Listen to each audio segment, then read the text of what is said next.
My name is Dan Brooks. The morning I drove to hear my son's will, my neighbor sprinted across the lawn yelling, "Dan, don't start the truck." I froze. Minutes later, I learned the woman who called me dad, my daughter-in-law, wanted me dead. If you've ever ignored your gut, don't scroll. Stay. Someone you love may need this. The morning air in our South Austin cul-de-sac felt clean and honest, the kind of September day that tricks you into believing the world's all right. I'd just tugged my black tie straight in the rearview mirror, steadying my breath for Lucas's will reading downtown. My son's last words on paper. A father shouldn't have to brace for that. "Dan!" Walt Henderson, my neighbor for 15 years, barreled across his lawn like a retired linebacker, robe flapping, slippers slapping the driveway. He stopped short of my F-150 and looked me square in the face. "Don't start the truck." My hand stilled on the handle. "What's wrong?" "I saw Ava here last night, 11:30. She parked up the street, came down with the tool bag. She was under your hood for a good 15 minutes. He jabbed a finger toward the truck like it had betrayed him personally. When she realized I was watching, she snapped the hood shut and bolted.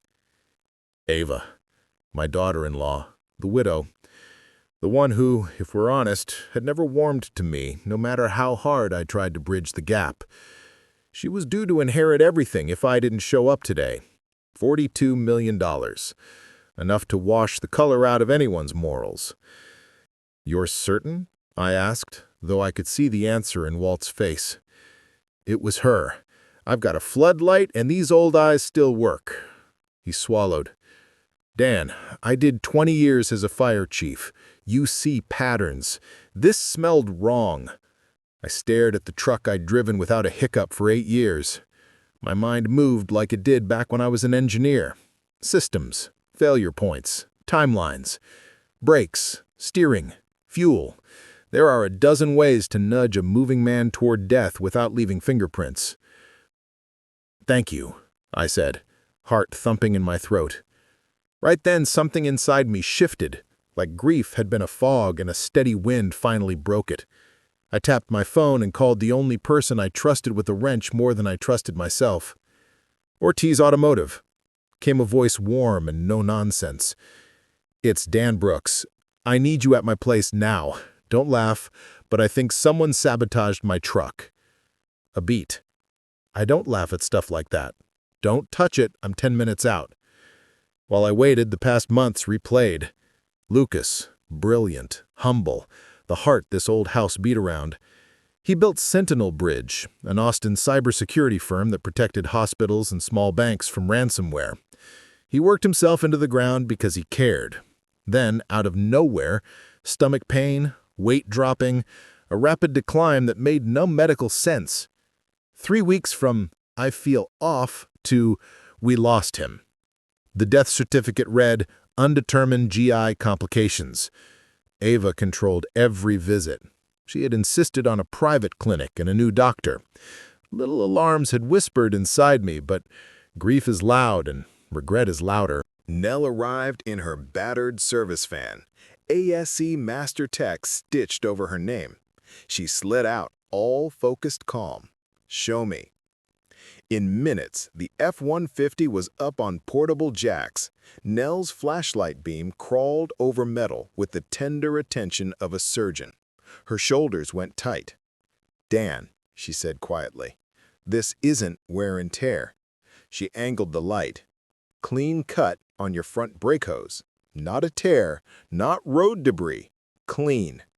And your tie rod ends? Loosened. Both sides." My mouth went dry. "What does that mean on the road?" "It means 10 miles down I-35, you'd feel a wobble. You'd tap your brakes at 70 and get nothing." She met my eyes. "Someone didn't want you to stop." The house seemed to tilt. For the first time since the funeral, my grief burned into anger sharp enough to cut. Ava had misjudged me. She thought age made me soft. "Can you document everything?" I asked. "Oh, I already am." Nell snapped photographs, measured, muttered codes. "This is deliberate, Dan. I'll stand behind it in any court." I opened my rideshare app and ordered a car to downtown. Ava was expecting a crash on the interstate, not a man walking into a law firm with fire in his eyes. If you've ever felt this kind of cold betrayal burn your lungs, don't just scroll past. Hit subscribe and share this revenge story so someone else doesn't ignore the warning signs. And if your heart's pounding like mine was, drop a comment with where you're watching from. We're in this together. The rideshare pulled up just as Nell finished her photo sweep. She handed me a Ziploc with a cotton swab sealed inside. Residue on the fittings. Might tell us what tool was used. Thank you, I said. My voice sounded wrong in my own ears. Will you send everything to my email and, if I ask, be willing to testify? She nodded, jaw set. I grew up watching my mom get pushed around by cruel people with money, not on my watch. The driver, a college kid with a Longhorns cap and a coffee that smelled like burnt sugar, tossed my bag in the back and shot us toward downtown. We slid onto I-35, and the city rose like a brass skyline. Glass, cranes, and the shimmer of Lady Bird Lake. It was a clear Texas morning, the kind of day you'd take the long way on purpose. Instead, I counted miles. 10 miles. 11 miles. I imagined the tires shivering, my hands tightening on a steering wheel that would have floated loose in my grip. A memory knocked so hard I had to close my eyes. Lucas at 10, feet swinging off my workbench, legs of his jeans dirty with summer. Dad, he'd said, tapping a brake rotor I'd set down. Why stopping so much harder than going? I'd laughed, ruffled that sandy hair. Because stopping takes strength in the right places. His grown-up life had been a lesson in that. Stopping assaults on systems, scams that stole retirement checks, ransomware that locked nurses out of patient charts. Sentinel Bridge got calls at midnight from small-town hospitals, and Lucas answered every one himself in the beginning. He told me once, if we don't show up for them, who will? Then the illness. March 3rd, fatigue. March 9th, vomiting. March 22nd, gone. Ava insisted on privacy, on protecting him from stress, which seemed to include me. Visitation windows felt like interviews. She stood in the room like a guard, always checking the clock. And when I'd asked about getting a second opinion, she smiled thin and said, "Lucas and I have already decided." On the ride into Austin, the kids' playlist blurred. Casey Musgraves into Springsteen, into something I didn't know. I remembered a text from Lucas I'd waved off as pain talk. If something happens to me, Dad, don't let her put you in a car alone. Be careful with Ava. At the time, it felt paranoid, a mind under too much medication. Now it felt like a lighthouse I'd steered away from. Downtown, Congress Avenue fanned out like a photo in a brochure. The driver dropped me at a tower of steel and judgment, Pierce and Lowell, LLP. Inside, the lobby smelled like waxed floors and money. Men in suits talked in those low, confident voices of people who've never worried about a past due notice. I checked in, hands steady now. I wasn't a grieving father in a flannel anymore. I was someone who'd been invited to his own murder and showed up alive. I took the elevator up, watched the numbers blink, and breathed like Coach Ramirez taught us back in high school. In for 4, hold for 4, out for 4. The doors slid open to a view of the lake and a reception desk that looked like a minimalist sculpture. And there, flipping through a magazine she wasn't reading, sat Ava. Her dress was black like an apology written by a lawyer. She looked up. For a second, her face went white. Then she smoothed it, smile snapping on like stage lights. "Dan, I didn't think you'd make it." "Neither did you." If your gut ever told you something was off and you ignored it, subscribe. And hit like if you believe the little alarms inside us are there to save our lives. Tell me in the comments where you're watching from. I want to know who's in this with me. She smiled like death was just a dress code, and I was the only one who'd missed the memo. Nice dress. The words came out flat. I couldn't stop them. Nice suit, she shot back, recovering her poise like a cat regaining balance after a stumble. Lucas would be glad you came. Would he? I stepped closer, not enough to frighten the receptionist, but enough to watch Ava's eyelids twitch. You'd be glad I didn't turn my key this morning. Confusion flickered in her eyes, then vanished. I have no idea what you mean. Walt saw you at my house last night, I said, voice low. Parked up the street, under my hood with a tool bag. A beat. She laughed. It was a sound that could cut glass. Walt, the old man who burns burgers and gossips on Nextdoor? Please! The receptionist glanced up and then looked back down at her screen like she wished her desk could swallow her whole. I kept going. An ASE master technician found clean cuts on my front brake hose, tie rod ends loosened, the kind of thing that doesn't show until 10 miles down I-35, right about the time you figured I'd be on the upper deck at 70. Her jaw tightened. Control, control. Her mantra wore thin around her eyes. Dan, you're not well. Grief makes us imagine danger everywhere. Grief doesn't carry a tool bag. She looked toward the frosted glass conference room, toward the brass letters etched on the door, Harold Pierce, senior partner, as if help might be hiding behind legal language. Then she turned back, teeth flashing like a warning. You never liked me, she said, lowering her voice. Lucas told me you'd try to make today about you. He warned me. Warned you about me? I leaned in, smelling the perfume that used to smell like holidays, and now just smelled like lies. Your problem is you think warnings are for other people. Her grip tightened on her leather bag. People in the lobby stopped pretending not to listen. Mrs. Mercer? Mr. Brooks? A young paralegal stood at the conference room door, hands folded, voice bright with practiced service. Mr. Pierce is ready for you. Ava's heels clicked like a metronome as she walked, each step measured, expensive, final. I followed, the echo of Nell's voice in my ears. Someone didn't want you to stop. The conference room could have hosted a wedding. Those views of Ladybird Lake were meant to make you forget the ground. Harold Pierce stood, silver hair shining under recessed lights, and shook my hand with both of his. He didn't offer Ava his, and she noticed. Before we begin, he said, I want to acknowledge this is difficult.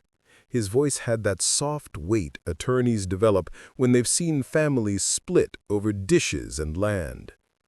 Lucas was dear to many of us here. Ava adjusted her dress, smiled at the window, then at the phone she set carefully on the table, ready to film her triumph, to share later with friends who'd write heart emojis. Harold opened a folder. The paper sounded heavy. My lungs did too. This is the last will and testament of Lucas Reed Brooks, executed on March 15th of this year. A letter, sealed and addressed in Lucas's blocky script, to Dad, sat on the top of the stack like a mercy I wasn't sure I'd deserved. If you're just joining, don't miss what's coming. This is a USA drama, a revenge story about love and betrayal. Subscribe so you don't lose your place when the truth hits. And if your heart is hammering, hit like. We'll get through this together. The first line of the will cracked her future like a windshield. Clean, catastrophic, irreversible. Harold's voice stayed calm as the ground tilted. Per Lucas's clear directive, with appropriate witnesses and notarization, he states, I leave my entire estate, all property, cash holdings, business interests, and investments to my father, Daniel Brooks, in gratitude for raising me with integrity and teaching me to stand up when it mattered.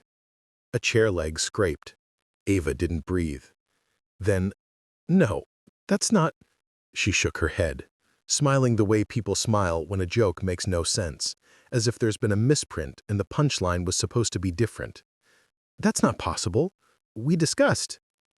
"Mrs. Mercer," Harold said gently, "Lucas met with me 3 times in his last month. His mind was sharp. He made intentional choices." "But I'm his wife." Panic cracked in her voice, thin and high. "Texas is a community property state."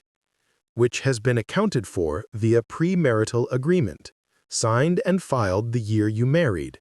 You and Lucas agreed that his pre-existing company and its subsequent growth would remain separate." Ava stood so abruptly her chair tipped backward and hit the carpet with a thud. "This is fraud," she hissed, reaching across the polished table for the papers. "I want to see the originals." "These are certified copies," Harold said, sliding them just out of reach. "The originals are secured. And there's a personal letter that Lucas asked me to deliver to his father." He lifted the envelope. My name on it wavered, swam. My hands shook. I broke the seal. "Dad, if you're reading this, it means I wasn't strong enough or didn't get to this in time. I'm sorry. If something happens to me, don't get in a car alone. Ava is not who you think she is. Trust Walt. Trust your gut. I love you. L." Ava's mask cracked all the way through. "You forged that," she breathed. "I spent nights with him, at his request," Harold said evenly. "Ava, you insisted on limiting visits, but Lucas had me listed as counsel. He took steps." "You think you've won?" She pointed at me, manicured finger trembling. "He resented you. He told me. He said you were a control freak who resented his success. He pitied you." Grief tried to rise and drown me. That's what she wanted. But love anchors itself in truth. My phone buzzed on the table. "Nell." I answered, hand still on Lucas's letter. "Dan," she said, voice urgent, "this is attempted murder. Clean slice on the brake hose, tool marks consistent with a high-tension cable cutter, not a cheap pair of snips. Tie rods loosened to free play. It was designed to fail on the highway." Harold's eyebrows went up. "Ms. Ortiz, this is Attorney Harold Pierce. Can you put that in a report?" "Already drafting one. I'll testify." Ava lunged again, fingers grabbing at the wheel. Harold pressed a button under the table. 2 office security guards materialized in the doorway like they lived there. "Mrs. Mercer," Harold said, voice still mild, "you're not safe to be here right now. Please allow our staff to escort you out." "You can't do this!" She tried to yank her wrist away, but the guard's grip was firm. "I will ruin you!" She snapped at me. "You and your little mechanic and your nosy neighbor?" "Not today," I said. The words sounded like steel. As they led her away, her face shifted from rage to something else. Calculation. And that scared me more than anything. Because a desperate person with nothing left to lose is the most dangerous kind. Harold turned back, eyes on me. "I'm calling the Travis County District Attorney. Between Ms. Ortiz's findings and Lucas's letter, we have cause. We'll also need a medical expert to review Lucas's file, someone with toxicology experience. Dr. Amelia Grant, UT Southwestern. I've heard her testify on a podcast about poison cases." I paused, feeling the weight of the world settle on my shoulders and somehow also lift. "It's time, Harold." If this moment hit you in the chest, tap that like button. And if you believe in justice, subscribe now. This heartbreaking betrayal is about to meet karma. Tell me where you're from in the comments so I can say your name when we get to the other side. Money leaves footprints. Poison leaves a shadow.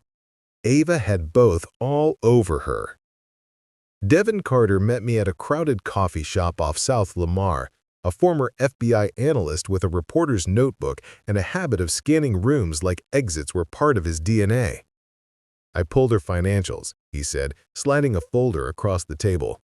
"With your permission and counsel's blessing, of course." Inside, a map of Ava's life and charges and transfers. $215,000 in revolving credit card debt, luxury boutiques on Domain Northside, weekend getaways to Scottsdale, a private membership club on the lake, all ballooning in the 18 months before Lucas fell ill. She made minimums, then stopped. Devin tapped a separate stack. Also, 3 large cash withdrawals documented as household needs, no corresponding receipts. And this, he laid a photo down. Ava at a jewelry counter, eyes hungry. Taken 3 weeks after Lucas died. Paid in cash. Greed. Documented. The kind that eats. While Devin traced dollars, Dr. Amelia Grant traced cells.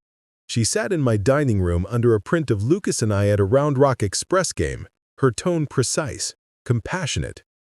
"I've reviewed the medical records," she said. "Lucas's progression is inconsistent with the sudden GI illness. It aligns with subacute arsenic exposure, fatigue, GI distress, neuropathy, hair changes." She slid a graph toward me. A slow drip of poison, then a final surge. I stared at the graph until the lines blurred. If Ava did this, how did she? "Caregiver control is often the vector," Dr. Grant said softly. "Control of meals, drinks, medications. She also ensured he saw a physician she selected." She glanced at the name on the file.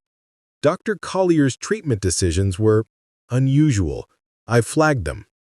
Harold asked from the head of the table, pen poised. "I've testified in dozens of cases," she said. "I know what defense counsel will try. The science will hold." Proof mounted like a storm. Nell's report with crisp photos of the cleanly severed brake hose and loosened tie rods, torque measurements noted. Devin's financial map, Dr. Grant's analysis, and finally, like the cruelest punctuation mark, the neighborhood footage. Walt had rallied the cul-de-sac without me asking. Mrs. Gordon's doorbell cam captured a BMW arriving at 11:42 p.m.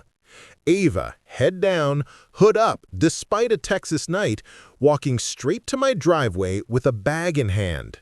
Mr. Lee's camera got the angle of her raising my hood. She worked under there unhurried, like she was frosting a cake. When she realized Walt was watching from behind his blinds, she slammed the hood and sprinted into the dark. "How did I miss this?" I whispered. "I was right next door." "You were grieving," Harold said, voice low. "Abusers depend on that." A silence fell thick and reverent, like the moment before a prayer. I thought of Lucas's letter. Trust Walt. Trust your gut. He'd known. He'd seen the truth and found a way to speak from the other side of the fog. Harold closed his leather binder. "I'm delivering this to DA Lisa Morales in the morning. We'll seek charges. Attempted murder for the brake sabotage, inheritance fraud, and, depending on further talks results, criminally negligent homicide." Nell texted me a final line that night. "You stopped because you're brave. Don't forget that." If you've ever blamed yourself for not seeing what was in front of you, pause, breathe, then subscribe so stories like this real USA drama, deep emotional storytelling keep reaching people who need them. And type "I'm listening" in the comments if you are. We don't heal alone. She opened the door in silken fear and realized the future she'd planned didn't live here anymore. 2 weeks later, I stood on a marble porch in Westlake where lawns were so green they looked unreal. The morning heat was already lifting off the concrete, cicadas tuning up. Ava opened her door wearing a robe that probably cost more than my first truck. For a split second, she looked like a woman woken too early, human and small. Then she saw the papers in my hand. Her face slid into that cold thing again. "What do you want?" she snapped. "Official notice," I said, voice even. "Travis County has filed charges. Attempted murder, inheritance fraud. You'll be arraigned tomorrow." She snatched the manila envelope like she could take my arm off with it. She skimmed the top page. Her breath hitched. "This is harassment. I'll have your house, your retirement." I counted it out, steady, like tying a tie. "We have video of you at my truck. We have Nell's report, expert, detailed. We have Dr. Grant's toxicology analysis. We have Devon's financials. We have Lucas's letter. And we have Walt's statement. You think a jury won't see you for what you are, she hissed. A bitter old man who couldn't let go of his son. Maybe they'll see a father who trusted the wrong person and then woke up. For a moment, a flicker of something passed through her eyes. Not remorse, calculation again. She stepped closer. I could smell the expensive lotion, the vanilla sweetness that had once made me think of birthday cakes, and now made me think of hospital rooms. You'll settle, she whispered. You'll give me what I deserve to avoid the scandal. Lucas deserved time. He deserved years we can't get back. Across the street, a woman watering succulents pretended not to watch. A runner slowed just a fraction. People sense a fault line when they see one. A black SUV pulled to the curb. Devon and Harold, on time as always. Harold approached with a measured calm only decades in court can teach. Miss Mercer, he said, handing her a second stack. This is a civil suit on behalf of the estate, separate from the criminal charges. I'm obligated to tell you not to destroy any documents. You're also being served with a temporary restraining order preventing contact with Mr. Brooks. She rolled her eyes. You can't keep me from him. You've done enough for him, Harold said. He didn't raise his voice. That somehow made it hit harder. As I turned to go, Ava's voice chased me down the steps. He didn't love you like you think, Dan. He told me. He wanted space from you. I stopped, turned. Love doesn't always look like what we expect, I said. Sometimes it's a letter that arrives when you need it most. Back in the car, I exhaled a breath I felt like I'd been holding since March. Devon glanced at me in the rear view. You good? No, I said, but I'm ready. A neighbor's warning saved me from an engineered crash. A mechanic proved the sabotage. A will turned greed inside out. And now, with a PI and a toxicologist, we're stepping into court. If you feel the heartbeat of this USA betrayal and karma story, hit subscribe. Comment, still here if you haven't blinked since. Your strength keeps this going. Karma doesn't knock, it testifies. And that day, it spoke in torque specs, timestamps, and tears. Judge Nora Whitfield ran her courtroom like a seasoned coach, fair, firm, allergic to theatrics. The air buzzed with whispers, the kind that die as soon as the judge settles. DA Lisa Morales stood at counsel table with the quiet fire of someone who'd seen too many victims swallow past fear. Ava sat flanked by two attorneys in suits sharp enough to cut. She wore gray now, not black, softer makeup, hair less polished, a new costume for a new stage. State, call your first witness, Judge Whitfield said. Miss Janelle Ortiz, DA Morales replied. Nell took the stand in boots and a pressed shirt. She swore in, eyes steady. Miss Ortiz, DA Morales said, tell the jury about the condition of Mr. Brooks's truck. Nell spoke the language of machines turned into plain English. She described the clean cut on the brake hose, the loosened tie rods, the measured play that would grow with speed, the inevitability engineered into failure. Photos projected on a screen, the neat surgical slice, the wrench marks that said seasoned hands. At highway speeds on I-35, what would have happened when Mr. Brooks tried to brake? Nell didn't blink. Nothing. He would have had no braking power. Steering would have gone unstable. Defense tried to rattle her. Isn't it possible this was wear? If you don't understand what clean cut looks like, sure, Nell said, not unkindly. The jury took notes. Then Devon. He walked the jury through a calendar of charges, a slow bleed of cash building urgency. Couldn't this just be grief spending? Defense asked. Possibly, Devon said, but it began long before the death. 18 months of deepening debt. And she made inquiries about Lucas's life insurance policy 2 weeks before his first hospital visit. Next, Dr. Amelia Grant. She explained arsenic like she was teaching a class with one student's life on the line. Charts, lab values, a nurse's note about tingling fingers. In your expert opinion, DA Morales said, Is poisoning consistent with Mr. Brooks's decline? Dr. Grant didn't flinch. Yes. Finally, the neighbor footage. The grainy frame stilled on Ava's silhouette beneath the hood, shoulders square, bag at her feet. The timestamp glowed like an accusation. Ava's attorneys called Dr. Collier, who stumbled through justifications for his treatment plan. They called a friend of Ava's who testified to her devotion. They asked the court to consider the despair of a woman losing her husband and not think the worst. They tried for reasonable doubt with a fishing net full of holes. The jury took 5 hours. We stood as they filed back in. I squeezed to the edge of the bench and felt the grain of the wood. It felt like Lucas's old baseball bat, smoothed by 1,000 swings. On count 1, attempted murder, the foreperson read. Guilty. My knees loosened. I stayed standing. On count 2, inheritance fraud. Guilty. Ava made a sound that wasn't words. The judge's voice cut through like a steady drum. Mrs. Mercer, your actions were calculated, cruel, and nearly cost another life. You exploited love and sickness. I sentence you to 15 years in state prison without possibility of parole. When we stepped outside, Austin air wrapped me in heat and traffic noise. Reporters surged, microphones like bright birds. Mr. Brooks, do you have a comment?